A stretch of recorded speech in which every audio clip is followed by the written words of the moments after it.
នេះ Toyota Corolla Cross 2026 បងប្អូន Hybrid ហើយតម្លៃវា40000ជាងបងប្អូនទាំងពុននឹងអីតម្លៃវា35000ជាងតែទាំងពុននៅនឹងយើងដាក់សម្ភារៈមាន set up កាមេរ៉ាផ្សេងទៀតហ្នឹងបងប្អូនអញ្ចឹងវាតម្លៃវា40000បន្តិច2026 Hybrid all wheel drive បងប្អូន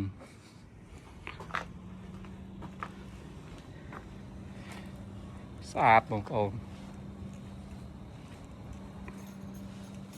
សមរម្យនេះផ្នែកខាងមុខវាបងប្អូនគេ design ថ្មីឆ្នាំ2026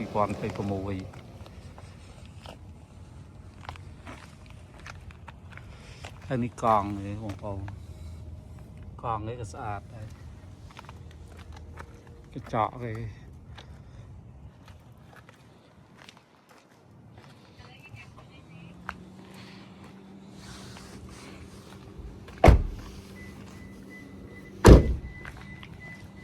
នេះផ្នែកខាងក្រោយបងប្អូនផ្នែកខាងក្រោយគេមានប្រដាប់ប៉ះកង់ប៉ះអីបងប្អូនប៉ះកង់បាយកង់អីចឹង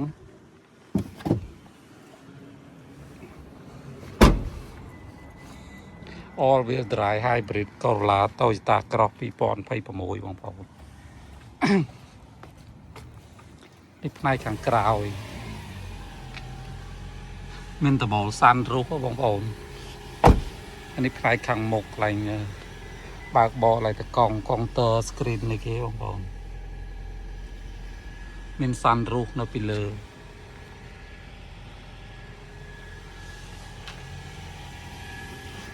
ចឹងយើងមើលរៀងមកជុំបងប្អូន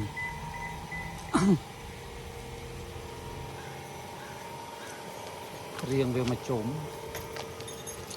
សមរម្យបងប្អូនស្អាតពណ៌ស្អាត